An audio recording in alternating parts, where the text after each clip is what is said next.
माझ्या मनातील आमदार अशोकराव माने बापू. तिने आमदार नसतानाही का म्हणजे मी कार्यक्रमाला उपस्थित असो अपंग निधीतून तर इतकं तिने गावाला लागणारी गरज जी आहे खरोखर त्या बापूंनी गावासाठी दिली. जी परिस्थिती सध्या भारतामध्ये आहे बेरोजगारी त्याच्याशी निगडीत जो कोणी मुद्दे उचलेल त्याला माझं प्राधान्य असेल. अशोकराव माने बापूंचं 40,000च्या घरात लीड असेल. चेहरा तसं म्हणलं तर ज्या तर भाजपचं चालूच आहे. आणि आम्हाला तर राजू बाबा हे गावात कधी आम्हाला असं ओळख दाखवली असं कधी झालं. भाजप त्यांच्या सोबत आहे. त्याचबरोबर धैर्यशील माने यांचा शिवसेना म्हणजे शिंदे गटाच्या शिवसेना समोर पाठिंबा आहे. बोलवलं की फोनवर कधी हजर नाहीत असं नाही. त्यांच्याबरोबर भरपूरशी जनता आहे. जनतेतून आलेला तो उमेदवार अशोकराव बापू. परिवर्तन हे पाहिजे. आता पहिलं कसं भरमसाठ वस्तू आणत होता घरात आणत होता. आता किलोभर आणायचा जर विचार करतोय किती आणू. हातकणंगले मतदारसंघात सध्या तरी धर्माचं भांडवल न करणारे उमेदवार सध्या राजूबाबा वाटतात. मिंचेकर साहेब पण आहेत. लोकांचं लक्ष केंद्रित हे महायुतीकडेच आहे. लेखनंतर डॉक्टर अशोकराव माने यांचं वारं आता सध्या दिसून येत आहे. तिन्ही सरस वाटतात, तिन्ही चांगले वाटतात, परंतु मत जे आहे ते योग्य वेळी तिघांची पारख करून योग्य माणसाला मी देईन. सावकारांची ताकद ही शेवट. सावकारांचं कसं आहे, सावकर जसं स्लोगन आहे त्याचं सावकर सावकर धूम धडाका, हे तसंच होणार. 40,000चं लिडिंग होईल अशोकराव माने. तर बापूंचं असं आहे की बापून जरी पराभूत झाले असले गेल्या 15 तर ते माणसाच ग्राउंड लेवलला फिरलेत. ग्रामीण भागात किती अडचणी असतात त्या महिलांना 1,500-1,500 मुळे काय तर जरा फायदा होत असेल मग तुमचं का पोट दुखतंय त्यात.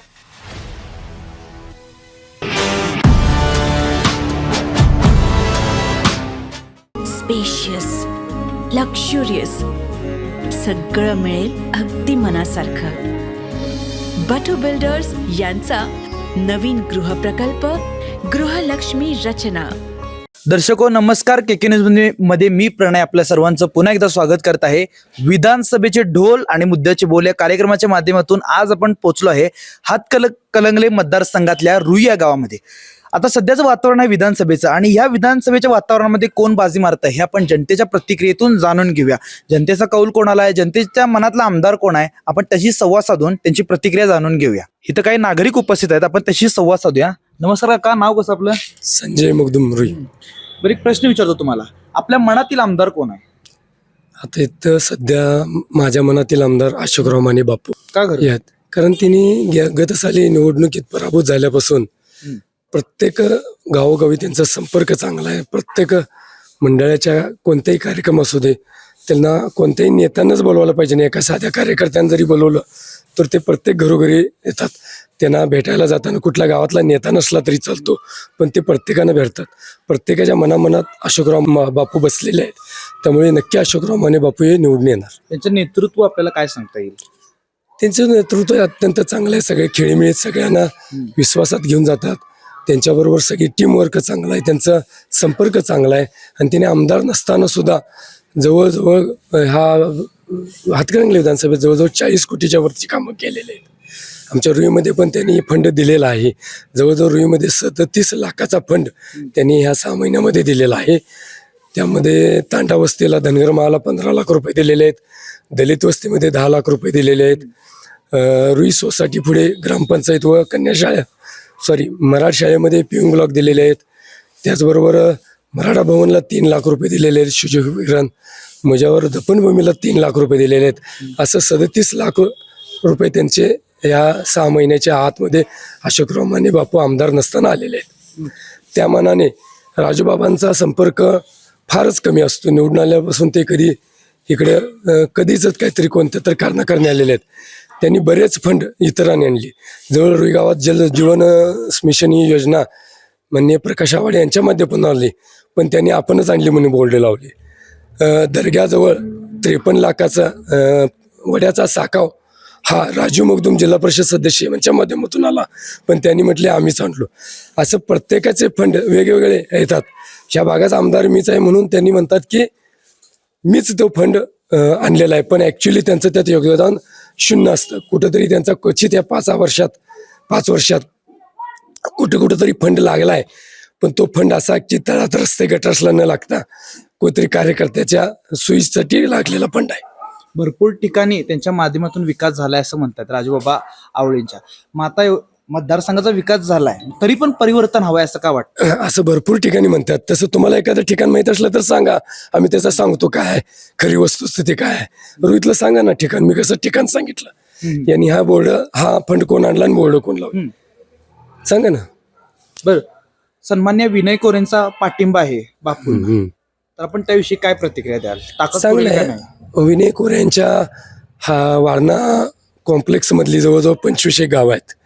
25 गावाबरोबर विनय कोरण्याच्या हातकणंगले तालुक्यामध्ये प्रत्येक गावात कार्यकर्त्यांचं जाळ आहे. त्यांचा फायदा त्यांना होणारच त्यांच्या पक्षाचा.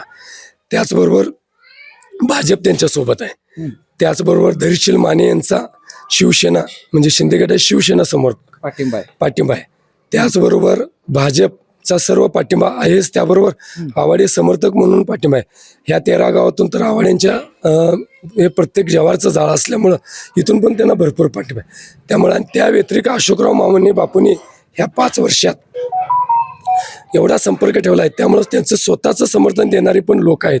त्यामुळे अशोकराव माने बापूंचं 40,000च्या घरात लीड असेल. म्हणजे विजय निश्चित आहे. विजय निश्चित आहे, पक्का आहे. फक्त फेक निरेटिव्ह करायचं माणसं नाहीत. राजू बाबांच्या सोबत 2 ट्रॅव्हल्स, त्यांच्याच 5 गाड्या झेंडे घेऊन प्रचारात असतात. स्थानिक कुणी नसतात. ही वस्तुस्थिती तुम्ही पण शूटिंग करा, त्यांच्या लोकांचे चेहरे दाखवा आणि त्यांच्या गावातल्या लोकांना तुम्ही दाखवा किती स्थानिक लोक आहेत काय. काल आमच्या गावात रॅली झाली रुईमध्ये, एकही बाहेरगावचे लोक नव्हते. जवळजवळ स्थानिक 200 कार्यकर्त्यांनी आमची रॅली झाली. तुम्ही ते सुद्धा व्हिडिओ बघा, म्हणजे काय वातावरण का चालू आहे तळात. भविष्यात ते जर आमदार झाले तर काय परिवर्तन आपल्याला पाहायला आवडेल त्यांच्याकडून? मुळात म्हणजे नागरिकांच्या सुविधा आहेत. नागरिकांना काय हवं असतं, रस्ते, गटर्स, पाणी, डांबरले लाईट, ह्या नागरिक सुविधा असतात. त्याचबरोबर आरोग्य पाहिजे, त्याचबरोबर शिक्षण पाहिजे. ह्या सुविधा झाल्या की माणसाला काही अपेक्षा नसतात. ह्या एवढ्या जरी सुविधा जरी त्यांनी लक्ष दिल्या, आरोग्य, नागरी वस्तीच्या सुविधा, रस्ते, गटर्स, लाईटच्या सुविधा असतात, बाकीच्या शिक्षणाला, आणि बापूंचं काम चांगलं असल्यामुळं बापू तळापर्यंत पोचलेले असल्यामुळं बापू हे 5 वर्षाचं काम चांगलं करतील हे आम्हाला अपेक्षा आहे. म्हणजे यंदा विजय निश्चित आहे. 40,000+ विजय. माझ्यासोबत अजून काही महिला वर्ग आहेत, आपण त्यांची संवाद साधूया. ताई नमस्कार. प्रणाम. नमस्कार, माझं नाव सारिका संजय मगदूम. ताई, आपल्या भागातला विकास झालाय का नाही? आमच्या भागातला विकास म्हणजे तसा 5 वर्षात झाला नाहीये. आणि आम्हाला तर राजूबाबा हे गावात कधी आम्हाला असं ओळख दाखवली असं कधी झालं नाही. म्हणजे कुठलाही कार्यक्रमाला आम्ही तर नेहमी हजर असतोय सगळ्या गावातल्या कार्यक्रमाला. कधीच असं कार्यक्रम, कुठलाही कार्यक्रम त्यांच्या कार्यक्रमाला उपस्थित राहणं किंवा हे होणं कधी असं नाही झालं. विकासाचा महामेरू म्हणून त्यांचा गजर केला जातोय, हे चुकीचं आहे, पूर्ण चुकीचं आहे. का म्हणजे त्यांचं काही, आता गाव जरा तुम्ही फिरून बघितलं असेल तर तुम्हाला कुठे कामं दिसतात काय बघा, किंवा काय दिसतात काय बघा. असं आम्हाला तर वाटत नाही आता महिलांना की राजूबाबांनी काम केलं तशी. आम्हाला तर काय 100% त्यांनी कामं केलीच नाहीत गावासाठी. अशोकराव माने साहेबांनी काय एवढा विकास केला आपल्या परिसरात? शुभ्राव मानेंचं बोलायचं म्हणजे मी आता काम करत असताना त्यांनी बरेच असं कार्यक्रम गावात घेतलेत 5 वर्षात. तिने आमदार नसतानाही का म्हणजे मी कार्यक्रमाला उपस्थित असो, अपंग निधीतून तर इतकं तिने गावाला अपंग मुलं, बऱ्याच मुकबधिर आहेत, बरेच असं लागणारी गरज जी आहे खरोखर त्या बापूंनी गावासाठी दिली.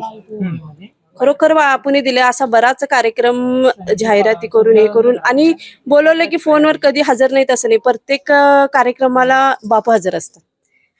युवकांमध्ये त्यांचं नेतृत्व कसं आहे? चांगलं आहे, मिळून मिसळून असतात. कुणाला म्हणजे असं न ओळख दाखवणे असं कधी होत नाही. सन्मान्य विनय कोरे साहेबांचा त्यांना पाठिंबा आहे, मग चौकारांची ताकद पुरेल का नाही? पुरणार, 100% पुरणार. म्हणजे गुलाल उडणार आहे. हा, गुलाल हा लागणारच. लाडक्या बहिणी योजनाविषयी आपण काय प्रतिक्रिया द्याल? हा तर सरकारचा खरोखर एक निर्णय चांगला आहे. काम जे आता शिक्षण इतकं महाग झालंय, महिलांना बाकीच्या वस्तू आहेत त्या आता गरजा महाग झाल्यामुळे खरोखर ते एक योजना चांगली आहे. महिलांच्यासाठी खरोखर ते लागणारी गरज आहे. तेवढ्यातून कुठं नाही कुठं तर एक महिलांचं छोटं मोठं काम भागत असते, किंवा एक किरकोळ फी असते, किंवा मुलांचं शिक्षणातनं कुठे तर लागणारी ह्याची स्टेशनरी वस्तू लागणारी असत्या. त्यातनं बरेच असं चांगलं संसारात उभा राहण्यासारखं हा एक मुद्दा चांगला आहे सरकारचा. विरोधकांकडून टीका केली जाते की लाडक्या बहिणी जे पैसे आहेत ते निवडणुकीचा प्रचार म्हणून ओळखले जाते. आता विरोधकांचा प्रचार लाडक्या बहिणी विरुद्ध आहे, आणि तिनेच म्हणतात की आम्ही सत्ता आली की आम्ही इतकं वाढवून देऊ. मग तुम्ही काय देताय? मग तुमचं म्हणणं काय आहे? तुम्ही आता म्हणतायच ना, म्हणजे आम्ही आता आमच्या सत्ता आली की आम्ही त्यांच्यापेक्षा डबल देऊ, तिने 1500 दिले तर आम्ही 3000 देऊ. मग तुम्ही काय करायला लागलाय? तुम्ही पण लाचच दिल्यासारखं करायलाय ना, हे चुकीचं आहे. एक महिलेवर आरोप करणं हा चुकीचा आहे. सरकार एक देत असते महिलाला, कुठे तर सुरक्षित करत असते, मग त्याला पाठिंबा द्यायचं सोडून तुम्ही त्यांचा दोष का करताय? दोष का करताय तुम्ही? एक महिला सुरक्षित करायला ना सरकार, मग त्याला पाठिंबा द्या ना तुम्ही. तुम्ही प्रत्येक वेळेला महिलांना हे करताय म्हणून असं का असतं तुमचं? भावना का चुकीची महिलांच्या बाबतीत? लाच घेणं, हे घेणं. एक म्हणजे चांगलं महिला घडूच नाही असं देशात तुम्हाला हे आहे काय सरकारला? त्या देशात महिला घडली पाहिजे की नको चांगली? एक आता गरीब असतात, ग्रामीण भागात असते, ग्रामीण भागात किती अडचणी असतात. त्या महिलांना 1,500-1,500 मुळे काय तर जरा फायदा होत असेल, मग तुमचं का पोट दुखतंय त्यात? कुठेतरी एक चांगलं होत असलेल त्याला पाठिंबा देण्याआधी विरोधच का तुमचा? मग का तुम्ही नंतर म्हणता आमच्या सत्ता आली की आम्ही एवढं देऊ, तुमच्या सत्ता आली आम्ही त्याच्यापेक्षा जास्त देऊ, असं का? मग ते काय म्हणायचं? मग ह्यांना नावं ठेवताय आणि तुम्ही काय करताय? मग तुम्ही जाहिरात तीच करायलाय ना. आता अशोकराव माने साहेब समजा आमदार झाले तर आपण त्यांच्याकडून काय म्हणजे अपेक्षा ठेवाल, म्हणजे परिवर्तन काय पाहिजे अजून? गावासाठी आता आमचं आरोग्य केंद्र बऱ्यापैकी चांगलं आहे गावात. त्यात परत थोडंफार लागणार आम्हाला आरोग्य केंद्रासाठी हॉल किंवा डॉक्टर तर आता आहेतच. बऱ्यापैकी म्हणजे सुविधा पाण्याच्या म्हणजे व्यवस्थित आता तर आहे आमच्या गावाला पाणी व्यवस्थित. फक्त फिल्टर पाणी असावं. पंचगंगेचे पाणी जरा दूषित असल्यामुळं नागरिकांचे हाल होऊ नयेत पिण्याच्या पाण्यासाठी, ह्याची एक अपेक्षा आहे आम्हाला. धन्यवाद. मस्त. माझं नाव एलिया माने. बरं, आपल्या मनातील आमदार कोण आहे? असं ठामपणे सध्या तरी सांगणं कठीण आहे, पण एक गोष्ट आहे, जो सर्वसामान्यांना न्याय देईल अशा पद्धतीनं विकासाचे मुद्दे सगळेच उचलतात, सगळेच विकासाच्या मुद्द्यावर बोलत आहेत. परंतु जी परिस्थिती सध्या भारतामध्ये आहे, बेरोजगारी, त्याच्याशी निगडीत जो कोणी मुद्दे उचलेल त्याला माझं प्राधान्य असेल. त्याचबरोबर एक धार्मिक असंतोष बघायला मिळतो. मी ख्रिश्चन आहे आणि ख्रिश्चन असल्यामुळं मला कुठंतरी असुरक्षितता सध्या वाटते. धार्मिक द्वेष आम्हाला बऱ्याच ठिकाणी बघायला मिळतो.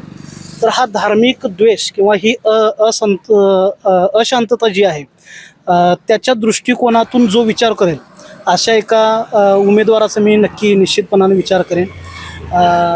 त्याचबरोबर विकासाच्या बाबतीत म्हणाल तर प्रत्येक पक्ष जो निवडून दिला जातो किंवा जो प्रत्येक आमदार निवडून दिला जातो त्याचा उद्देश हा असतो की त्यानं विकास करावा, हाच उद्देश प्रत्येक मतदारांचा असतो. फक्त बाकीच्या गोष्टींकडे पण म्हणजे तरुणांचा रोजगार असेल किंवा धार्मिक अशांतता असेल किंवा समाजातील विकास असेल, महिलांच्या सुरक्षिततेचा पण मुद्दा महत्त्वाचा आहे. याच्या संदर्भात जर कुणी चांगल्या रीतीने पावलं उचलणारे आपल्या भागात कुणी असतील तर त्यांचा निश्चितपणाने आम्ही विचार करू.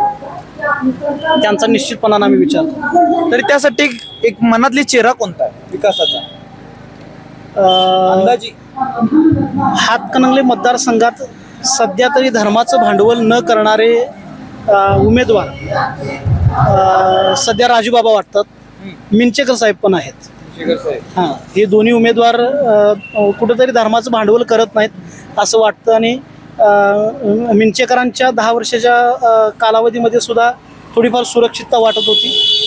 त्यानंतर मागच्या राजूबाबांच्या काळात पण तसंच वाटत होतं.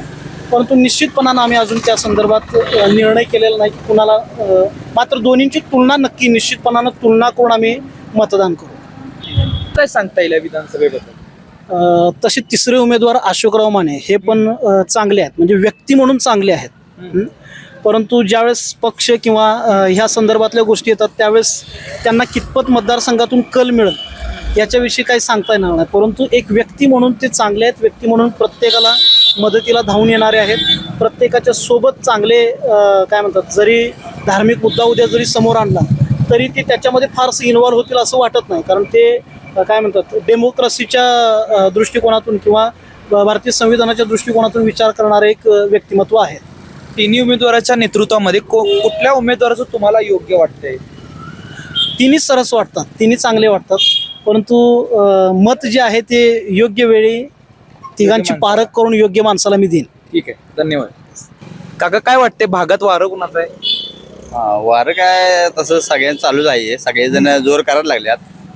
त्यात एक वाटते की सगळ्या धर्माला घेऊन चालणं हे महत्त्वाचं आहे. कसं आहे, कोण बी उमेदवार येऊन दे, चांगलाच आहे. उमेदवार सगळे चांगले असतात, कोण वाईट नसते. पण उमेदवार आल्यानंतर आपलं गुण दाखवू नये. जे आपण बोलतोय, आपण आता हे बोलावले मी तुम्ही सगळ्यांना चांगलं करणार, सगळ्याबरोबर सगळ्यांना घेऊन चालणार, हे जे विषय असतोय पहिला ते नंतर बदलू नये. माणूस हे माणूस जगात आलाय म्हटल्यावर सगळ्यांनी हा काही जगात राहायचा आणि सगळेजण समजून घेऊन चालायला पाहिजे. त्यासाठी योग्य चेहरा कोणता आहे आपल्या मनामध्ये? हा, चेहरा तसं म्हटलं तर ज्या तर भाजपचं चालूच आहे, हवा चालूच आहे. हा, तरी बी कसं आहे, आता कोण परमेश्वर ते कोण निवडून येईल ते आपल्या हातात कोणा नसते. कोण येईल, कोण कसं आहे, कोण ज्यादा कोणाला मत देईल त्याच्यावर अवलंबून आहे. अरे कोण सांगेल ह्योच येईल असं काय सांगता येत नाही. कसं होतंय, लोक दल बदल जाते. मग तुमचं तर कसं आहे, मी पैसे त्याला दिलो, वाटलो म्हणा बाबा मला मत द्या म्हणून. आता काय झालंय, इमानदारी जर कमी राहिल्या, पैसे दिले तिकडे माणूस पळायला लागला. जर तो उमेदवार निवडून आला तर आपली काय अपेक्षा त्याच्याकडून, काय परिवर्तन हा, पाहिजे? परिवर्तन हे पाहिजे की आता कसं आहे, गॅस टाकी वाढल्या. त्याला पहिला 500 रुपयाला 600 रुपयाला टाकी मिळत होते, 450 रुपये घेत होतो आम्ही. आता एकदमच डबल वाढले दर. त्यामुळं म्हणजे लोक परेशान झालेत ज्यादा. त्यामुळं तेलाचे दर वाढले, ते एकदम तेल 100 रुपये येत होतं, आता एकदमच 30 रुपये किलो पाटणं वाढले. म्हणजे हर जीएसटी वाढल्या. त्यामुळे कसं आहे, लोकांनी हर वस्तू घ्यायचं म्हणजे विचार करून घ्यायलाय. आता पहिलं कसं भरमसाठ वस्तू आणत होता, घरात आणत होता. आता किलोभर आणायचा जर विचार करतोय, किती आणू तेवढंच आणतोय. पाहुणं आलं तर तेवढंच एक अर्धा किलो वाढवायचं, तेवढंच आणतोय. ते तेवढं दिवस पण तेवढंच जेमतेम चालू आहे सगळं. आता पहिल्यासारखं नाही, म्हणजे जो कोण घ्यायचं आणि हे असं प्रकार झाले. हां, त्या म्हणून कसं आहे, जरा हे आता एकदम लाडक्या बहिणीला पहिले पैसे सोडलं, वक्ती वेळापुरतं तेवढ्यापुरतं सोडलं आणि ते पैसे संपले बी, पैसे बी राहिले नाहीत. बरोबर आहे. ते या अयोग्य कसं आहे, जे वस्तू वाढल्यात, महागाई वाढल्यात, ते महागाई तुम्ही कमी करणं हेच लोकांचं जादा ध्येय आहे. आता रोज लागणारी वस्तू कुठली आहे आपल्याला, तेल आहे, साखर आहे, पावडर आहे म्हणा, तांदूळ आहे, ज्वारी आहे. जे सगळे हे वाढलेले आहेत, हे जर तुम्ही दर कमी केलास तर लोक तुम्हाला खरोखर तुम्हाला मत देणारच आणि ते निवडून येणारच. आणि हेच मत आहे. तुम्ही म्हणजे आता एक वेळ आल्या म्हणून तुम्ही आता निवडणूक आल्या, आता मला मी निवडून येणार आहे म्हणून तुम्ही आता केवळ तेवढ्यापुरतं तुम्ही आता मी लाडक्या बहिणीला पैसे दिलो, ह्याला दिलो, त्याला दिलो, स्कीम काढलो तेवढे. हां, या मतदारसंघातला एक नागरिक म्हणून आपण इतर नागरिकांना काय म्हणजे आश्वासन द्या हां, निवडणुकांविषयी? विषय हे नाही म्हणजे कसं आहे, आता कोण कसं आहे, आता हे काय चालू आहे आपलं सध्या आता काय हे चालू आहे, लोकांचं वातावरण काय चालू आहे, लोकांनी काय पाहिजे, त्याच्यावर तुम्ही जरा लक्ष देऊन त्याच्यावर हे केला तर लोक तुम्हाला खरोखर तुम्हाला निवडून आणणार. ते कोण बी असून दे. होय, लक्षात आलं काय, भाजप असून दे, हात काँग्रेस असून दे. कोणाला नेत्याला नाव ठेवायचं नाही, सगळेजण नातेच आपलेच आहेत सगळे, कोणाला नाव ठेवायचं काय नाही. काय धन्यवाद. नमस्कार, नाव कसं आपलं? माझं नाव अभिषेक कुबेर अपराध आणि तुम्ही आता आलाय ते मतदारसंघ हातकणंगले. कुणाचा हवा आहे? हवा म्हटली तर आता मित्र पक्ष म्हणून भाजपचा जो उमेदवार आहे, जो की अशोकराव माने बापू, दलित मित्र अशोकराव माने बापू. हवा म्हणजे काय आहे की बाबा तुम्ही योग्य रीतीने काम करताय, तुमच्यासोबत माणसं आहेत, 4 माणसं आहेत, किंवा तुमच्याबरोबर भरपूरशी जनता आहे, जनतेतून आलेला तो उमेदवार अशोकराव बापू, त्यांची हवा अशी आहे म्हणता येईल, काही प्रॉब्लेम नाही. बरं, त्यांचं नेतृत्व कसं आहे, काय त्यांनी एवढा विकास केलाय परिसरात? गेले 3-4 वर्ष किंवा 5 वर्षात त्यांचा चेहरा सगळ्यांच्या समोर राहिलेला आहे. तो माणूस सर्वसामान्यांच्या घरात जातो, तुमच्या सुखदुःखात राहतो. कोणी मयत झालं, जन्मलं किंवा लग्न वगैरे ह्या सगळ्या गोष्टीमध्ये तो उभा राहतो माणूस. आणि बाकीचे जर खेळाडूंच्या बाजून जर म्हटलात तर मी एक आमच्या गावातला खेळाडू लावून दिला त्यांच्याकडे, त्यांच्याकडून स्वतः ते मदत केलेत आणि त्यांचं नेतृत्व तसं चांगलंच आहे की त्यांनी जनतेच्या बाजून राहतात आणि जनतेतूनच त्यांना दिलेलं आहे. आणि असं वाटतं की जनतेचा भरपूर पाठिंबा आहे त्यांना. सन्मान्य विनय कोरे साहेबांचा त्यांना पाठिंबा आहे, मग सावकारांची ताकद पुरवलं का नाही असं वाटतं? सावकारांची ताकद ही शेवटच आहे. सावकारांचं कसं आहे, सावकार जसं स्लोगन आहे त्यांचं, सावकर सावकर धूम धडाका, हे तसंच होणार. विनय कोरेंना तुम्ही त्यांच्या बाजूनं म्हणण्यापेक्षा त्यांचा खूप मोठा सपोर्ट लागणार आहे त्यांना. बरं, एक युवक म्हणून तुझी काय अपेक्षा आहे त्यांच्याकडून, काय परिवर्तन व्हायला पाहिजे अजून? परिवर्तन म्हणजे आता गेल्या 5 वर्षामध्ये ते आमदार नसताना जवळजवळ कोट्यावधी रुपयांचा निधी पण त्यांनी दिलेला आहे. मला वाटते जवळपास माझ्या अंदाजे 40-50 कोटीचा निधी ते आमदार नसताना दिलेला आहे. माझ्या गावामध्ये वरती बौद्ध समाज आहे, त्यांच्या हॉलसाठी त्यांनी दिलेला आहे. मराठा समाजासाठी हॉलसाठी दिलेला आहे. गल्लीबोळातून रस्ते आहेत, कॉन्क्रिटीकरण असेल, पेवर ब्लॉक असतील, त्याचं सुद्धा काम त्यांनी करून दिलेलं आहे. मोठ्या प्रमाणात काम केलेलं आहे त्यांनी आमदार नसताना. आमदार झाल्यानंतर बघूच आता काय होईल त्यांचं. लीड आता कसं आहे, तिन्ही उमेदवार चांगलेच आहेत आणि थोडस ह्यावेळी बापूंना चांगलं मतदान होईल. मागच्या वेळी थोडंसं आपल्या भागामध्ये इकडून रुईपासूनच्या पुढच्या भागात कमी झालेलं, पण मतदान 100% त्यांना चांगलं होणार. लीड असं काही सांगता येत नाही, पण सावकार धूमधडाका करणार त्यांनी. महायुतीचा उमेदवार गुलाल उधळणार 100%. भाजप हा मेन रोल आहे. भाजपची बूथचे सक्रिय कार्यकर्ते असतील, शक्ती केंद्र असेल, बूथपीठ असतील, भरपूर जोरात काम चालू आहे. कंटिन्युअस त्यांनी काम करतायत. बरेच काय प्रॉब्लेम नाही. महायुतीचे पदाधिकारी असो किंवा जे मित्र पक्ष आहेत त्यांची भूमिका काय आहे निवडणुकीमध्ये? महायुतीचे जे सक्रिय पदाधिकारी आहेत किंवा कार्यकर्ते आहेत, भाजपाचं काम असं राहते की बूथमधून लोकांना साखळीप्रमाणे गोळा करणं, मतदान प्रत्येकाच्या घरामध्ये लाडकी बहीण योजनेसारख्या ती बहीण आहे, PM किसान आहे, राज्य सरकारचे किसानांकडून वर्षाला 6,000 येतात. ह्याच्यामुळं काय होणार आहे की लोकांचं लक्ष केंद्रित हे महायुतीकडेच आहे. त्याचा काय प्रॉब्लेमच नाही. आणि आताचं परवाचं पण स्टेटमेंट त्यांचं आहे, फडणवीस साहेबांचं, आदरणीय फडणवीस सगळ्यांचं, की बाबा त्यांनी 1500 दिले. जर सरकार जर राहिलं महाराष्ट्रात, जर भाजपासोबत महायुतीचं सरकार जर राहिलं तर ते 2100 रुपये देणार, हे नक्की आहे. काय वाटतंय, कुणाचं वार आहे? सध्या हातकंडे मतदारसंघात बघितला, सध्या भाजप महायुतीचे उमेदवार दिलेत मित्र डॉक्टर अशोकराव माने यांचं वारं आता सध्या दिसून येत आहे. कारण सर्व पक्ष मिळून कामाला लागल्यामुळे त्यांचा एक कामाचा अजेंडा गेल्यावेळी ते पराभवातून सुद्धा न कसता या 5 वर्षात त्यांनी घर टू घर कार्यक्रम असू दे, जावा असू दे, मयत असू दे, अगदी मतदारसंघात अगदी जोमानं काम केल्यामुळं अगदी मतदार उत्स्फूर्तपणे त्यांना मतदान करण्याची शक्यता, त्यामुळे ते निश्चित निवडून येण्याची शक्यता. एवढा काय विकास केलाय त्यांनी? असा विकास म्हणजे काही नसताना 4 कोटी रुपयेचं ह्या मतदारसंघात त्यांनी फंड आणलेला आहे. त्या जिल्हा नियोजन मंडळामार्फत असू दे किंवा सावकारांच्या माध्यमातून असू दे किंवा महायुतीचे देवेंद्र फडणवीस साहेब असू दे किंवा अजितदादा असू देत, यांच्यातून यांनी फंड उभा केला आहे. त्यामुळे निश्चितच हे लोक जाणीव ठेवून या गावचा पुढील 5 वर्षे मतदारसंघाचा विकास कसा होईल हे बघून त्यांना निवडून दिला अशी अपेक्षा आहे. विनय कोरे साहेबांचा त्यांना पाठिंबा आहे, तर सावकारांचा त्यांना पाठिंबा आहे म्हटल्यावरती ताकद पुरेल का नाही? 100% सावकारांची ताकद मोठ्या प्रमाणात आहे. त्याचबरोबर आवाडे साहेब, महाडिक साहेब, प्रकाश आवाडे अण्णा असतील किंवा महाडिक साहेब असतील, धैर्यशील दादा माने असतील, ह्या सगळ्यांची अगदी खंबीरपणे दरम्यान डॉक्टर अशोकराव माने यांना पाठिंबा आहे. त्यामुळे निश्चितच ते निवडून आल्यासारखे आहेत.